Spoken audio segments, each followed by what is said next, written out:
Hello people, this is Dr. Muskaan this side, and today I'm going to discuss the most beautiful and interesting case which I have studied.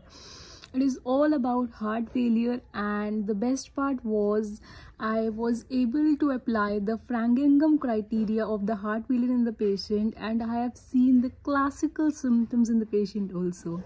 So let's start the journey of this case. Here is 58-year-old female who has came to OPD on 22nd of October with chief complaints of breathlessness on exertion and chest pain since 6 months. HOPI. The patient was apparently normal before 6 months when she presented with complaints of breathlessness, which was acute on onset MMRC grade 5. That was too much breathlessness to leave the house or when dressing or undressing. It is rapidly progressing and worsens at night.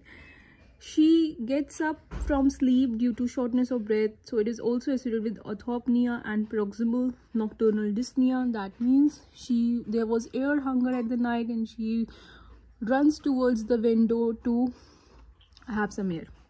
It is aggravated by dusty environment and relieved by taking medications. She also complains of chest pain, which was sudden on onset, progressive in nature, radiating to left shoulder and then to interscapular region, associated with sweatings, palpitations, and loss of consciousness. There is negative history of pollen allergy, asthma, seasonal variation. Past history. There was no history of type 2 diabetes mellitus, hypertension, asthma, epilepsy, TB contact, or any other comorbidities. Personal history. She is vegetarian by diet. She has inadequate sleep habits. She has normal bowel and bladder habits. She has no addictions to smoking, alcohol, cigarette, and hookah. She works on biomass, that is chula, for past 20 to 25 years. Past surgical history. There was cesarean surgery 40 years ago. She was diagnosed as ADHF with dilated cardiomyopathy with ejection fraction 20 to 25%. Now what happened the next day? I have actually seen this patient for the next 12 days. I have recorded the data and I have seen the on and off ventilator settings of the patient, and I'm going to tell you that. But before that, I want to tell you how this patient was of ADHF first of all. So yeah, what is ADHF, my dear friends? It is acute decompensated heart failure. And what is heart failure?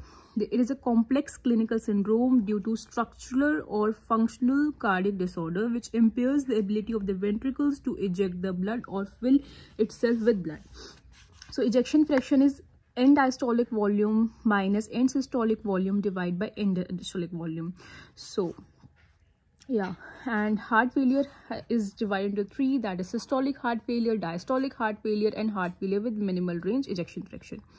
So systolic heart failure is when there is reduced ejection fraction, and diastolic heart failure is when there is preserved ejection fraction. Systolic heart failure is when ejection fraction is less than 40%, and diastolic heart failure is when ejection fraction is more than 50%. So my patient falls in the criteria of systolic heart failure. How I have seen that? Because of the echo reports which were showing that ejection fraction is 30 to 35%. There is left ventricular systolic dysfunction, severe MR, moderate TR with PAH, and mild AR. Now there were NYHA guidelines which shows some classes, that is 1, 2, 3, 4, and my patient falls in class 4, that is symptoms were present even at rest. I want to say the guidelines of the NYHA classification. Class 1 says symptoms at more than ordinary physical activity or exertion or limitation. Class 2 says ordinary physical activity results in mild symptoms. Class 3 says less than physical ordinary activity results in symptoms, and class 4 says symptoms even at rest. So yeah, my patient falls in NYHA grade 4. Now what are the main symptoms of a patient with heart failure? The 4 classical symptoms are angina, dyspnea, palpitations, and syncope. And as a doctor, we have to see we want the evidence of all these symptoms present in the patient, because we see for the sign. Patient comes with symptoms and doctor sees the sign. So for angina, we have to see left ventricular hypertrophy, and for seeing left ventricular hypertrophy, ECG will be helping us. We will see tall R waves in the ECG, and it was present in my patient. Second was dyspnea, and yeah, we will see that with the increase in left ventricular EDP. Palpitations, we will see it with the help of cardiomegaly, which we can appreciate in X-ray, and it was present in my patient. Syncope, we can see with fixed cardiac output states. Now, there are staging of heart failure in which there is A, B, C, D stage, and my patient falls in stage 3. I want to tell you what are the stages. Stage A says there is no symptoms but risk factors are present, such as hypertension, diabetes mellitus, obesity, and metabolic syndrome. Stage B says there are some symptoms, there is no symptoms present, but there are structural impairments such as LVH and MI. Stage 3 says there's symptoms of heart failure present, like in my patient, and structural disease also, that is also present, says the echo report. And stage 4 says, D stage says refractory heart failure. That means patient is not recovering even after giving good treatment. So Framingham criteria of heart failures has some major and minor points. Symptoms. Major symptoms says acute pulmonary edema, cardiomegaly, hepatojugular reflex, neck vein distension, PND, orthopnea, rales, and third, heart sound gallop. And out of these 8 symptoms, 8 points, my patient was having 5 points positive. That were cardiomegaly, neck vein distension, JVP, we have to see, PND, orthopnea, and third, heart sound gallop.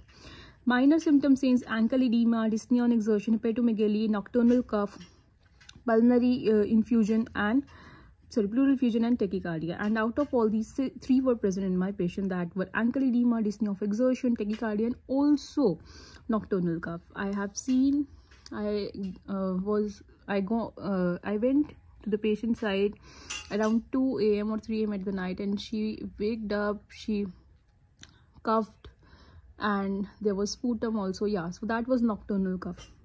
Okay, diagnosis of heart failure. How we have to make that? There should be two major criteria present, which are present in our patient, or there can be 1 major criteria plus 2 minor criteria that is also present in our patient. So our whole diagnosis falls in heart failure. Now there is also something which is called as high specificity and high sensitivity. High specificity says that there should be hepatojugular reflex, ascites, and rales, and high sensitivity says that there should be orthopnea, PND, hepatojugular reflex, JVP, and S3. And my patient is high sensitivity. Now this is how I have get to the diagnosis of ADHF. Now further, let me take you to the day 2, how this patient went to ICU from ward. There was a blue code which was announced in the hospital, and blue code is for cardiac arrest. There was 1 episode of CPR of hers, followed by intubation with endotracheal tube 7.5 mm fixed at 19 cm. Pulse rate and heart rate was not recordable. She was shifted to ICU and put on mechanical ventilator. There was falling SpO2. There was 100% mechanical ventilator support with 100% FiO2. On examination later, BP and pulse rate got corrected after coming to ICU. She was hypotensive. BP was 98/56, and tachycardia, it was 126 beats per minute. There was bilateral pedal edema present. On system examination, respiratory examination says there was bilateral V's present, use of accessory muscles present, bilateral core scripts present. CVS examination says S1, S2 present, and there was murmur present. Now day 3, ventilator settings changed. FiO2, they shifted 100% to 60%, tidal volume 400 ml, IE ratio 1:2, that is suggestive of obstructive lung disease, P 5 cm water. Mode was ACVC mode. There was injection Fanta infusion at the rate 5 ml per hour. There was infusion of noradrenaline at the rate 8 ml per hour, and stop IVF. On day 4, it was more good. Ventilator settings changed. FiO2 changes from 60% to 50%. Tidal volume was 400 ml per minute. PEEP was 8. Respiratory rate was 24 per minute. Mode was PRVC mode. There was fentanyl infusion at 500 ml per hour. They tapered NORAD from 8 ml per hour to 300 ml per hour. Same day at night, when I went to see the patient again, ventilator settings were changed. FiO2 was again reduced from 50% to 35%. Mode was AC PVRC mode. and there was NORAD 1 ml per hour. It was also tapered, and fentanyl was 5 ml per hour. On day 5, patient was on mechanical ventilation. There was supraventricular tachycardia. I remember we were on rounds with our seniors, and suddenly one nursing staff came and say that, sir, the patient pulse rate is so high.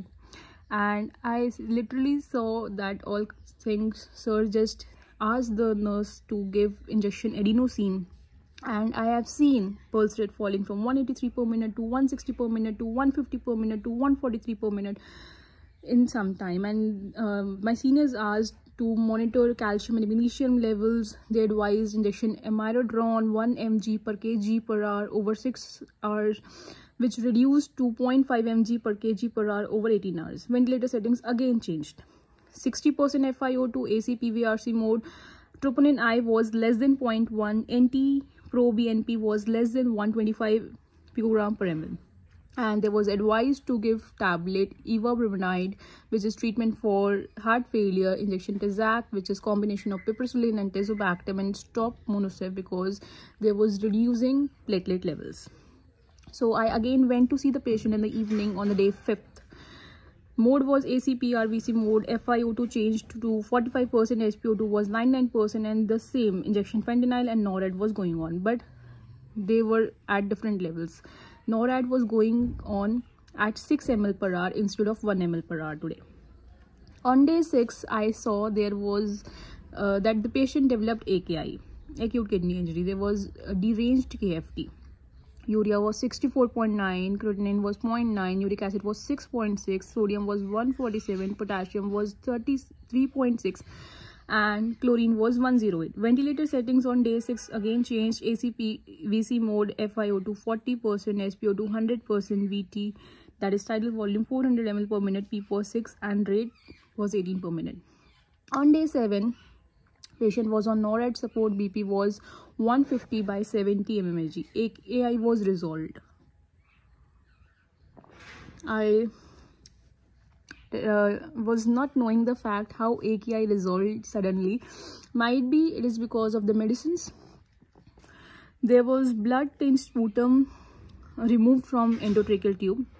Potassium was 2.9 milliequivalent per liter, and for this the treatment of injection KCl 40 milliequivalents in 100 ml NS infusion was given to the patient.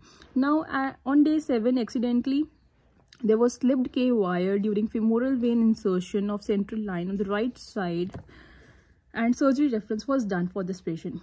On the same day in the evening, K wire was removed by giving incision below inguinal ligament. Exploration done, could not localize the guide wire. Then there was wound packing and dressing done. No active bleed was there. There was cath lab intervention advised.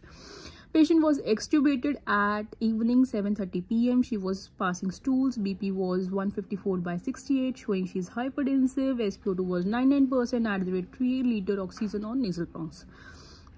Now, what was the events on day 8? The case was going on interesting as the day passes by, because she was recovering also, and suddenly something happens and then she again recovers. Yeah. So on day 8, there was chief complaints of cough with expectoration, shortness of breath and palpitations. SpO2 was 100% on room air. BP was 155 by 65. So they advised to stop IV fluids, encouraged oral intake, and syrup pot load 20 ml TDS was given. On the same day at night, when I went to see the patient, SpO2 was 99% on 1 liter oxygen on nasal prongs. On day 9, SpO2 was 98% on 2 liter oxygen by nasal prongs.